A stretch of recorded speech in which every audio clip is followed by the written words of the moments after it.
Alors qu'est-ce que l'histogramme? On entend souvent parler, mais il n'est pas toujours très bien compris et souvent mal utilisé. Pour ceux qui ne savent pas trop ce que c'est, ça ressemble à ça. Vous pouvez le retrouver sur votre appareil photo Canon par exemple en appuyant sur le bouton info ou par exemple sur Adobe Lightroom en haut à droite dans le module développement. Alors une photo numérique elle est composée de pixels, donc c'est plein de petits points.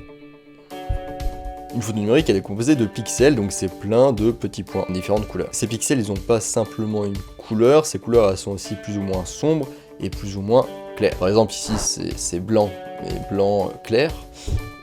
Et derrière mon mur il est aussi blanc, mais il est blanc sombre.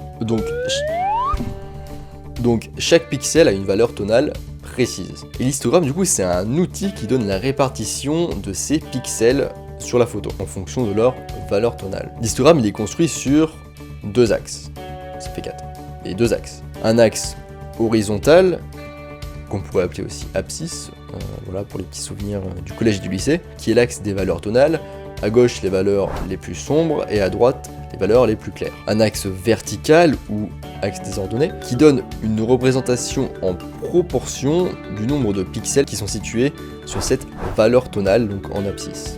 D'ailleurs, petite remarque à ce sujet. Ce n'est pas parce qu'une colonne est très haute que ses couleurs sont saturées ou que la photo est cramée, mais simplement que c'est pour cette valeur tonale qu'on va trouver le plus de pixels dans cette photo.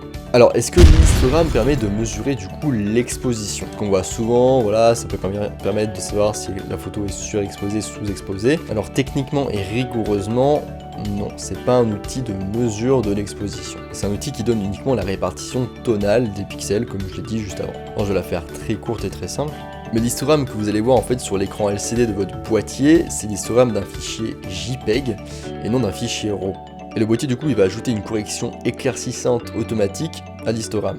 Et du coup d'ailleurs c'est pour cette raison qu'en fait il peut vous afficher des hautes lumières cramées qui en fait ne le sont pas vraiment. Donc il est très difficile voire impossible, en tout cas d'être sûr à 100% avec un histogramme qu'une image est sous-exposée ou surexposée. L'outil de référence de mesure de l'exposition, c'est ce qu'on appelle le posemètre ou le flashmètre. Et pas celui qui est intégré à votre boîtier, mais en fait celui qui est externe, ce qui permet en fait de mesurer la lumière, ce qu'on appelle la lumière incidente, en fait qui arrive directement et qui n'est pas réfléchie.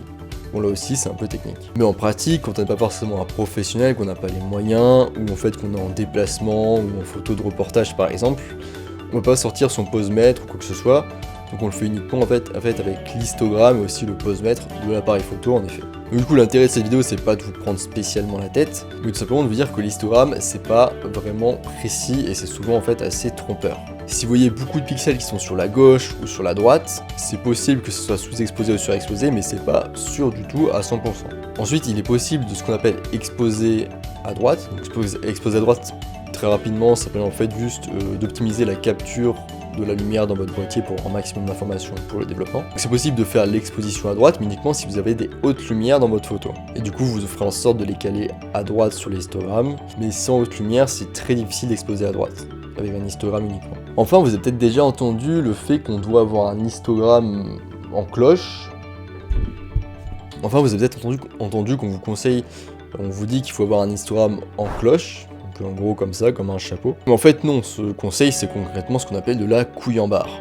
Et ouais, réfléchissons un petit peu, en fait si la courbe elle est très centrée ou concentrée sur le milieu, ça veut dire en fait vous avez très peu de valeurs sombres et très peu de valeurs claires. Et que la plupart de vos pixels sont en fait des tons moyens. Et donc que la photo est très peu contrastée, ça veut dire qu'il y a un écart assez important entre les valeurs sombres et les valeurs claires de la photo. Et donc ici, si effectivement l'histogramme est centré plutôt vers le milieu, du coup il y a très peu d'écart finalement entre les valeurs claires et les valeurs sombres. Et donc, la photo est très peu contrastée. Or, la photographie, ça veut dire écrire avec la lumière c'est très important. Et la lumière, en fait, on l'interprète, pas toute seule, on l'interprète avec ce qu'on appelle les ombres qui sont représentées par des valeurs sombres sur une photo. Et donc, sans contraste, en fait, on va avoir un rendu très plat, on va avoir un rendu très 2D, et on va perdre beaucoup de profondeur en fait, d'effet de profondeur. C'est comme en dessin, si vous faites un peu de dessin, vous apprenez souvent en fait à faire les ombres, parce que les ombres c'est super important. Le contraste ça donne de la texture, ça donne de la dimension, de la profondeur à vos photos. Donc n'essayez pas d'avoir un histogramme qui est tout comme ça regroupé au milieu.